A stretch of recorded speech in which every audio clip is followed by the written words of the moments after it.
Something big is brewing for the Minnesota Wild as GM Bill Guerin will, per reports, be active at the trade deadline, with top Wild insider Marco Rossi saying that this is the time that you ship off prospects and picks to make a big splash for this team. But there are some cap constraints, though the Wild have also been linked recently to top center on the New York Islanders, Brock Nelson. There is a lot of stuff we got to get into and some very big things about to happen with the Minnesota Wild coming up on this episode of Hat Trick HQ. But before we get into the video, guys, you have been supporting us like crazy. So first of all, thank you so much. But also 93% of you watching this video are not subscribed. We got daily, a lot of times multiple videos daily on all the biggest stories in the NHL, including on your favorite team, which might just be the Minnesota Wild. So if that sounds interesting to you, hit the subscribe button down below. It's completely free and you won't regret it, I promise. Mark, we got to get into this. The Minnesota Wild right now, well, they're a pretty big story. They've been a big story all year. Of course, that hot start leading to first place early on in the season in the Central Division, though they sit in second now. They have they've been at the center of a lot of trade rumors. And when we're talking about the Wild, you got to talk about Marco Rossi, their top insider. And on a recent interview on Sportsnet 590 The Fan and in an article, he was saying how there comes a time in every team's process where you decide you can now use those picks and prospects as currency. And the Wild are at that spot. And the Wild's roster, Mark, well, they've been injury plagued, that's for sure. And they know that they want to contend very soon. They have a lot of young, talented guys like Boldy, Rossi, Faber, Kaprizov, but a lot of guys have been injured, as you can see here. Faber, Brodin, Spurgeon, and Kaprizov and Lauko all on the IR. And they don't have much cap flexibility, but do you think with this team right now, with the way they look, the way they're set up for the future, including the talent that they have on the roster right now, is Bill Guerin, ready to make a big splash at this deadline by moving some young players and picks? I mean, looking at Michael Russo's interview, he goes into saying he's definitely willing to trade picks and prospects right now. So if you look at the roster and you map it out, just a lot of room for prospects. But I do think that at some point, if they can afford it, and might not be this year because of the cap situation, he's willing to do that. The biggest thing is we've seen Bill go out and make a massive move already this season, going out and trading a boatload of picks already with the prospect to bring in Yurchek. With Yurchek, he might not be the answer at this very moment, but it's closer than a lot of prospects in the pipeline that might be 2, 3, 4 years away. You get a player that could contribute right now. But with everything coming out, yes, I do think this is the time for the Wild to maybe go out, get a couple of those guys that are fringe ready to make it to the NHL, or a guy still on a cheap cap hit, since, you're dealing with the Suter's contract, you're dealing with the Parise contract. You don't have a load of cap space. But this is a team that is in the current pace of pushing for a Stanley Cup. They want to continue opening this winter. You're going to free up $14 million in cap space going into the next couple of seasons. So yes, I do think they're going to push for just more players. But Josh, kind of throwing it back to you, do you think maybe they're going to go out and try to get that big name top six guy? Man, it's hard to say. I mean, like, I certainly think they're going to be in the mix for, but if we just look at their forward core right now, and you got to keep in mind that Kaprizov will be there as well, and Kaprizov making $9 million this year, he's going to be making a lot more than that once his contract is up. You got to imagine it'll be somewhere in the $12-13 million range. I mean, he's pushing for the Hart Trophy every year. I mean, this year he's been hurt a lot, so maybe not this year, but again, you got a guy like Boldy who's locked up long-term on a good deal. A guy like Eriksson Ek locked up long-term on a good deal. Marco Rossi, he's going to be due some money. Hopefully he gets a good deal as well, but you also have that combination of guys like Hartman and Foligno who are making $4 million over the next few years. And you look at how deep this roster is and how many guys are making a decent amount of money but are on decent contracts, like guys that are there for a few more years.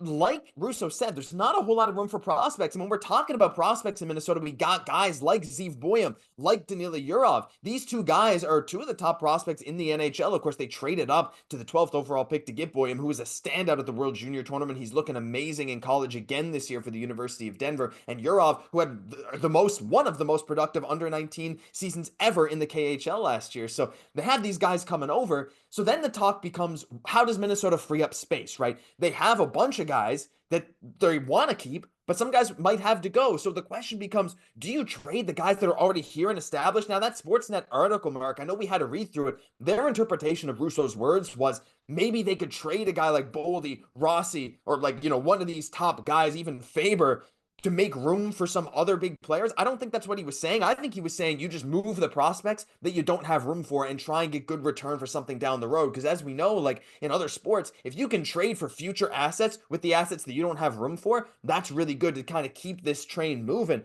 But at the same time, we've heard them linked to other players like Brock Nelson. So when we're talking about top six guys, I mean, Nelson's playing top line for the Islanders right now. He has a career high from the faceoff dot. He's about 55%, and there's been real clear interest in him from the Wild. The problem is, Mark, who do you move to bring in a guy like Nelson? You have almost no cap space to play with this season.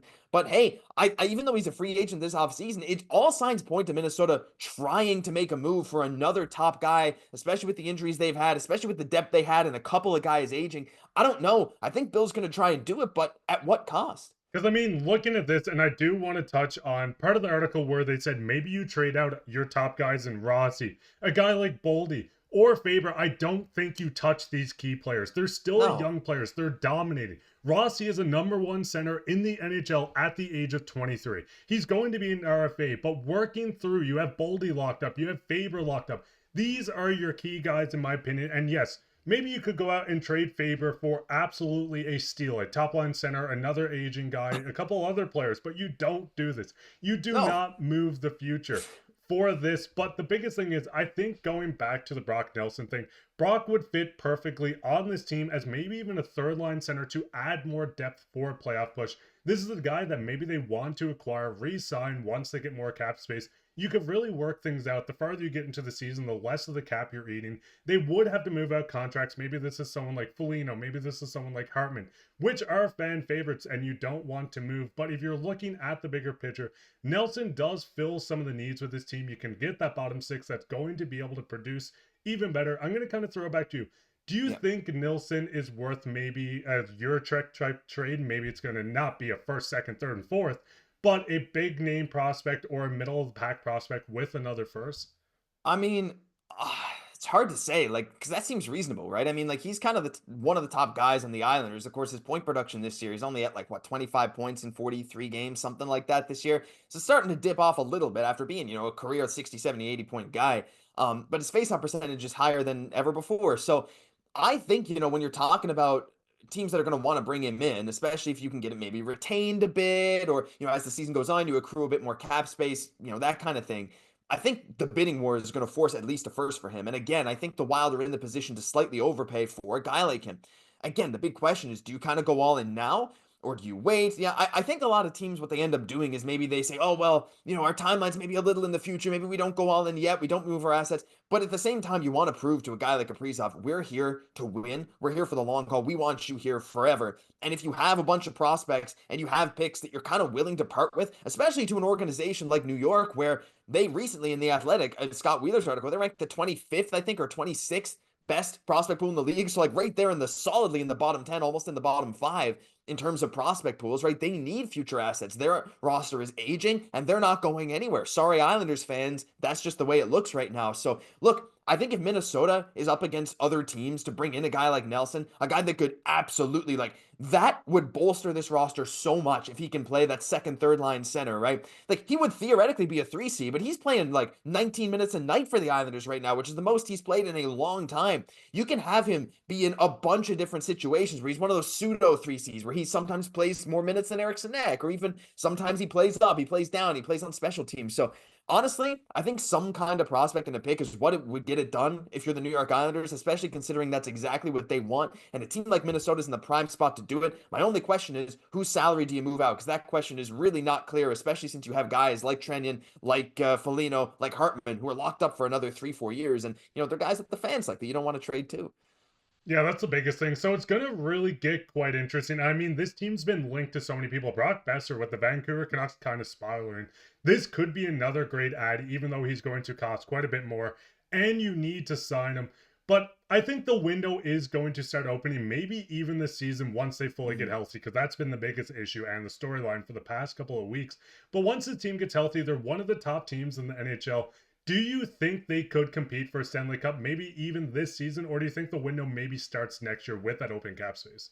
I mean, the window starts now. I don't think there's any question about it because we saw how hot of a start they had. And again, the goaltending has started to get, especially in the recent 3-game stretch with a 6-1 and a 4-1 loss in there to Vegas and Colorado. It's like, the goaltending, Filip Gustavsson isn't quite right at the top anymore, but he still looks incredible. And even Fleury has looked reasonable. He's looked solid. I mean, dude's in his final season and he's doing pretty darn good for his age and, the experience he has. So right now, I think, especially with all the injuries for Minnesota, like, you look at this team, they're still winning games. They're still 7-3 in their last 10, despite a bunch of injuries, despite Kaprizov missing 10 or 11 games this season. He's right up there with the top NHL goal scorers. The talent is there. And Gustavsson, we know he can be extremely good. We know the D-core is very solid, especially with Brodin and Spurgeon healthy. Like, it's really unbelievable. So I think the cup window starts right now. I don't see any reason why a team that was, first in the NHL for a bit early this season and are still second in a very, very competitive Central Division, I don't see why they can't make that push for a cup this year. So this is the time you start making these moves.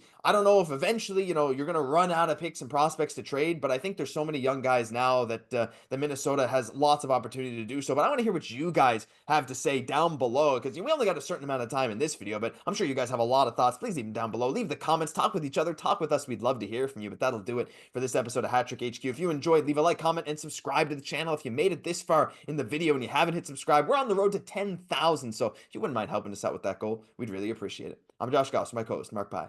We'll catch you in the next one.